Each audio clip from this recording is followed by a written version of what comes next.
Welcome to the New Muslim Workshop. My name's Mahmoud, and today we're going to talk about what happens once you become Muslim and you've taken your Shahada or your declaration of faith.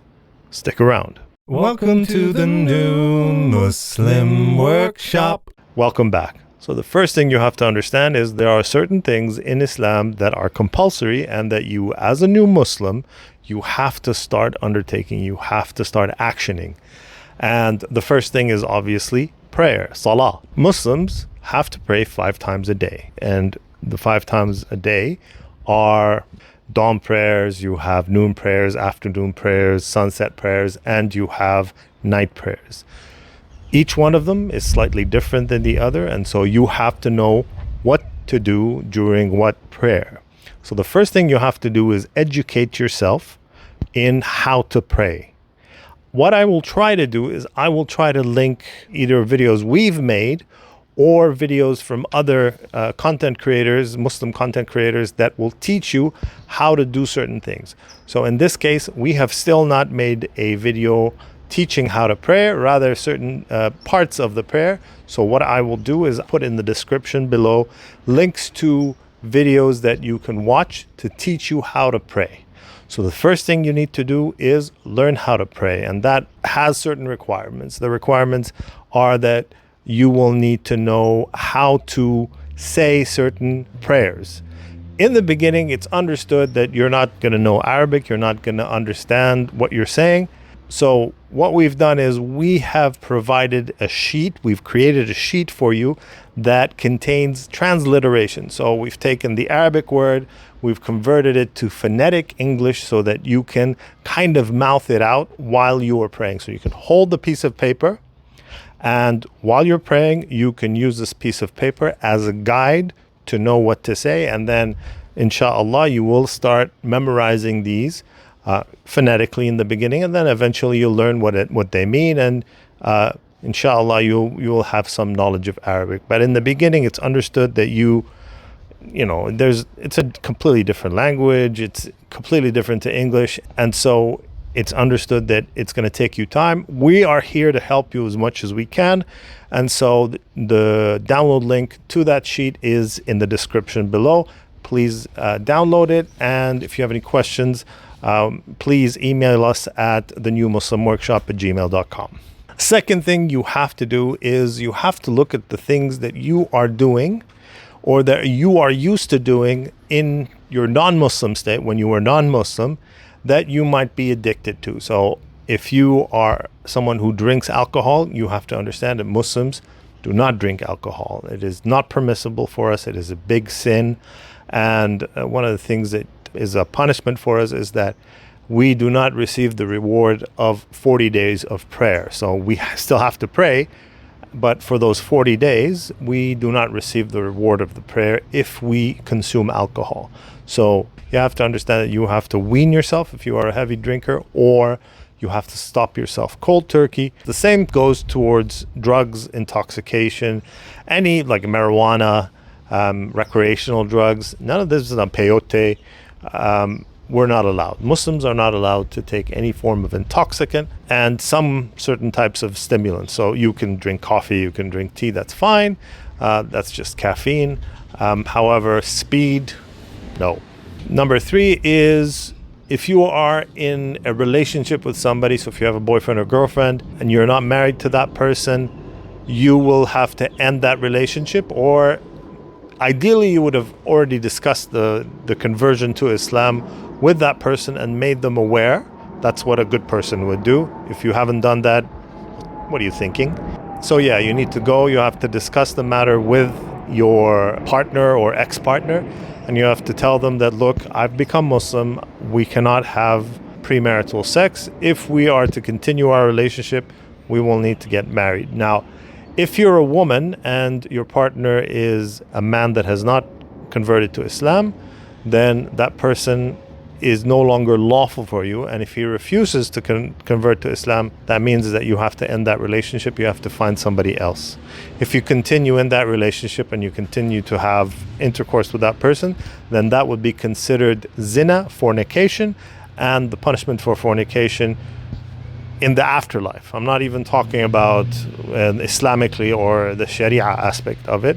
We're talking about the punishment in the hereafter is very dire. And so my suggestion to you is, if you've become a Muslim and your partner has decided not to become Muslim and you were previously married, if you are a Christian, you were married as Christians, and the female became a Muslim and the male decided not to become a Muslim, then you have to end that marriage. That marriage is no longer valid. Then continuing that relationship will be considered fornication. So my suggestion to you is, you have to warn your partner before becoming Muslim. And if they decide that they do not wish to convert, as a male, they do not wish to convert to Islam, then that relationship will end, and you have to decide, the kids are going to stay with whom.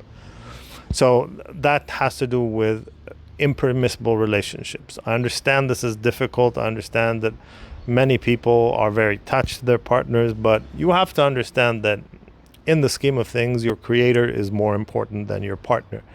I'm not trying to be harsh. I'm just trying to say it like it is. So that's a decision you need to make. Point number 4 is, you need to start educating yourself in the deen of Islam.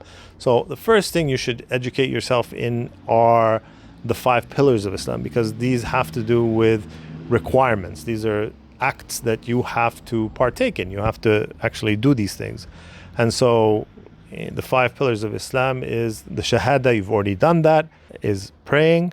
So salah, 5 prayers of every day, except for women during their menses and those who are ill. And then you have zakat, so you have to pay your zakat, which is the tax upon the amount of money that you've kept in the bank for a certain period of time, so over a year.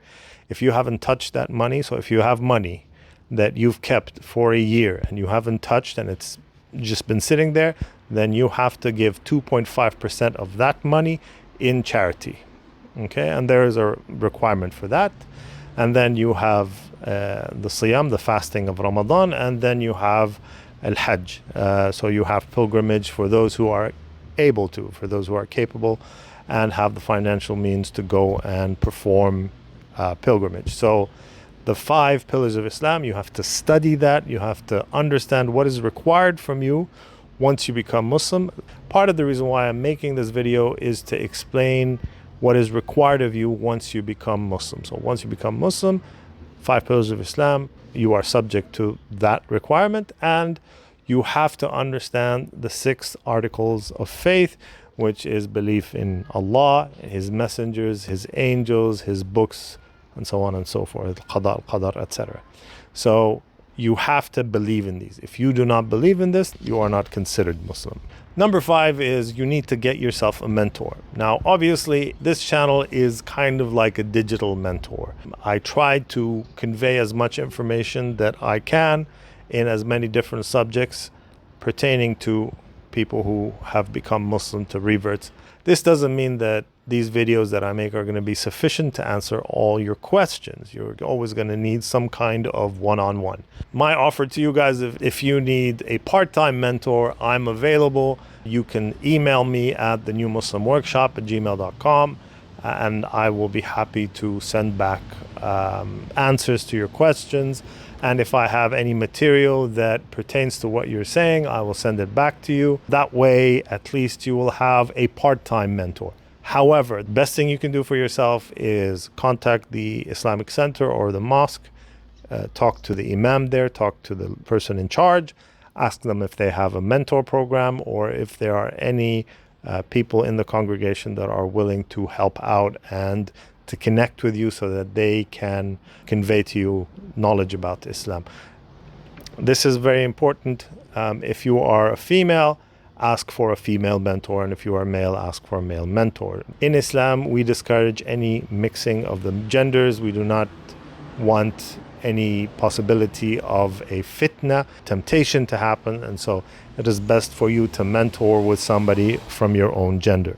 Number 6 is avoid gatherings that are mixed gender gatherings. So if you're in a situation where you've become Muslim but your friends haven't become Muslim, and they invite you to parties or to outings, and you know that these outings are possibly going to contain people from the other sex, their partners or girls that are going to be there, and there is the possibility that this is going to trigger you and get you on the path of possibly hooking up with someone, avoid it like the plague. Allah subhanahu wa ta'ala, He advises us to stay away and in fact run away from anything that is related to fornication, because it is a major sin in Islam. So if there is a mixed gathering, even if it's a barbecue, even if it's family, even if your cousins are there, even if it's you and your aunt, or you and your uncles, or you and your uncles and aunts who are from your father's side or from your mother's side, that's fine. However, if your cousins are going to be there and there's going to be mixing, then it is preferred that you don't involve yourself in anything like that. If it's going to trigger you, then avoid it and try to safeguard yourself. The sort of key word in this is safeguard yourself. Number 7 is, if you partake in gambling, you need to stop it immediately. Gambling is haram. It is not permissible, and it's something you have to stop. If this is an addiction, try to seek counseling, try to seek therapy, and as much as possible, go cold turkey with this. This is a major sin in Islam. Al-maysir is what it's called in Islam, and so in maysir is rijsun min amal al-shaytan. It is an impurity. It's something that you should avoid, and this is what I advise. I advise you, if you have a problem with gambling, seek therapy, seek some kind of counseling, and stop it as soon as you can. The problem is, weaning is a word that implies that you can take your time with something. Don't take your time with this. Stop it as soon as you can. Number 8, and I should have put this way sooner than I did. I have it as number 8 here. It should be number 1 or number 2. You need to reconnect with your parents. If you have a problem with your parents, even if they're abusive, even if they are the worst people in the world, you need to reconnect with them. You need to start treating them nicely. And even if they're abusive, you don't have to live with them. You don't have to stay with them all the time. Rather, convey to them that you are available, that you would like to rekindle your relationship with them and reestablish communication. So if they need anything, tell them that you're there. This is a direct and clear order from Allah. So there's no arguments here. It's not like, oh, they used to beat me, they manipulate me. It is what it is. You don't have to spend all of your days with them. However, you have to treat them kindly and you have to reestablish connection with them. You cannot be estranged from your parents. They might try to avoid you because you've become Muslim, or maybe you're on good terms with them, but once you become Muslim, things get worse, or they go from good to bad because you've become Muslim.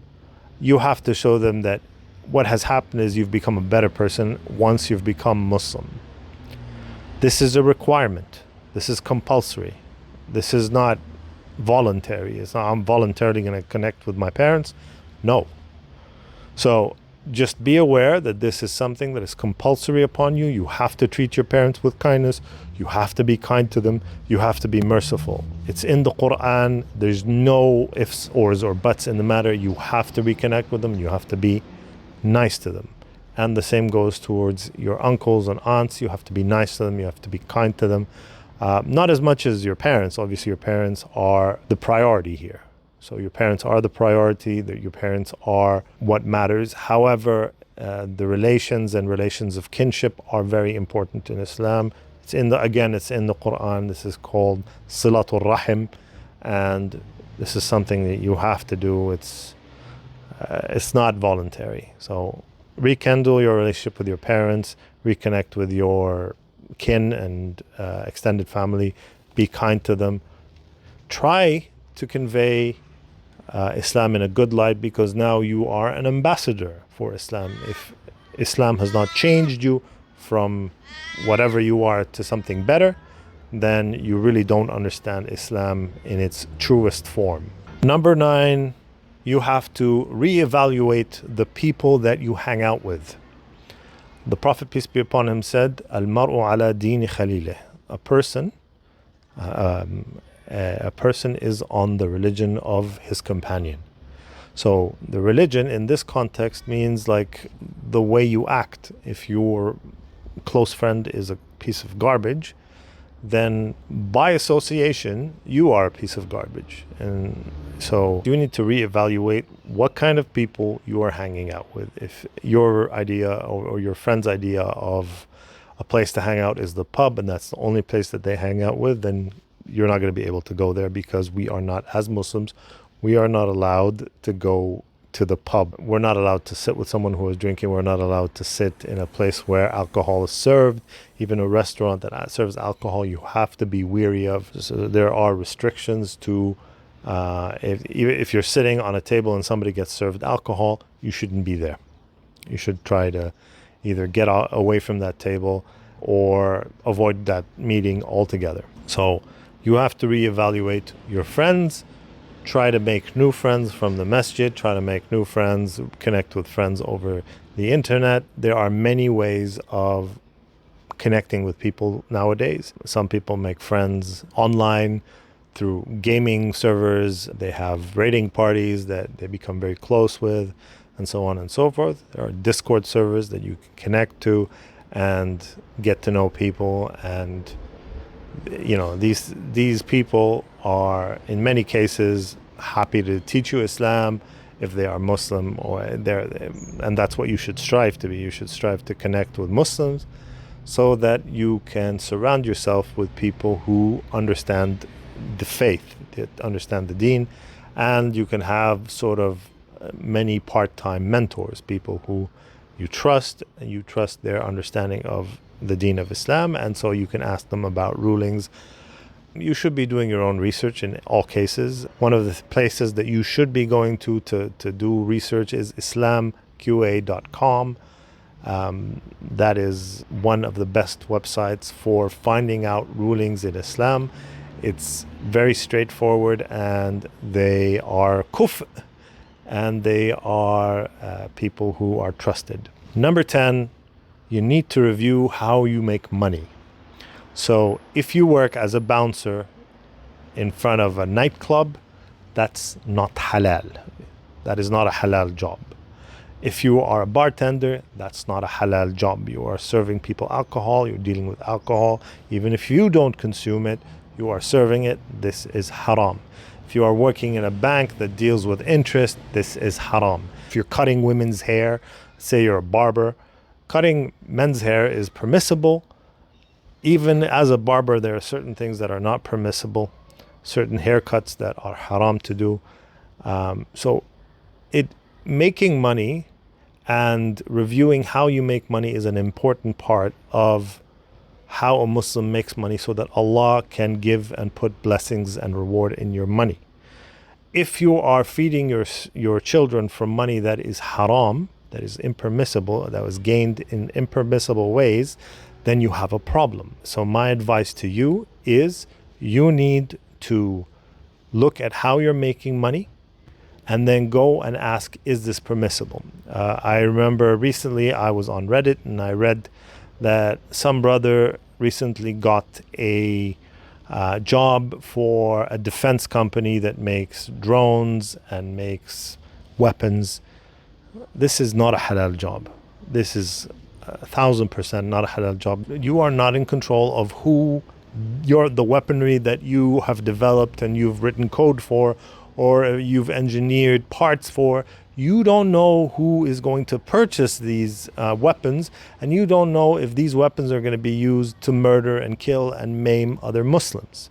You will share in the blame that Allah will put upon the shoulders of those who murder and kill people, innocent people, for no reason.